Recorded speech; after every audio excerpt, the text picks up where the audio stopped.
I'd like to talk about two of the homework problems that were given in the book.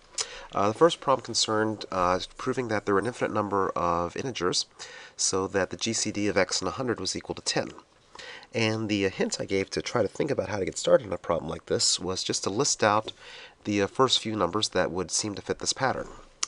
If you think about it, the GCD of 10, 30, and 100 is 10. 10 is a factor of 30, 10 is a factor of 100, but nothing bigger is going to work. The same pattern holds for 70, for 90, 110, 130, 170, 190, 230, 270, 290, and 310.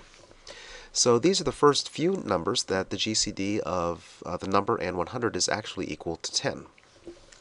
Not every number fits this pattern, but you notice that for a lot of these numbers, it's a prime number times 10, or at least a prime number other than 2 and 5 times 10. So 3 times 10, 7 times 10, 11 times 10, 13 times 10, 17 times 10, 19 times 10, 23 times 10, 29 times 10, 31 times 10. Now, there are other things on this list besides those numbers. For example, 90 didn't fit that pattern and 270 didn't fit that pattern, but it looks like I've got something here that might work. So that gives me to the following proposition. Let x be equal to 10 times a prime number, where p is a prime number other than 2 and 5. Then we want to show that the GCD of x in 100 is equal to 10. Okay, to prove this proposition. Well, if x is equal to 10 times p, then the divisors of x is 2 times 5 times p.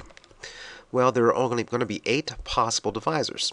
Either you don't take any of these, you take exactly one of each, 2p, 5, and p.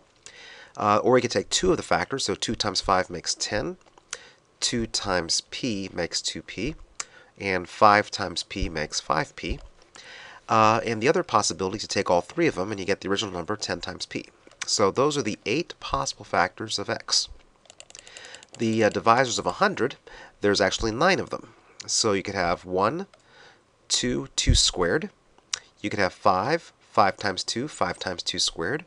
Or you could have 5 squared times 2, or 5 squared times 2 squared. So those are the 9 possible divisors of 100. And if we take a look at the list, 10's on this list. 10 is also on this list, so 10's here and also 10 is here.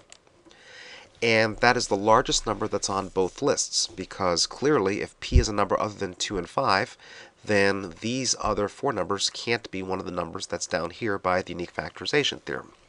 And so therefore the largest number that's common to both lists is equal to 10.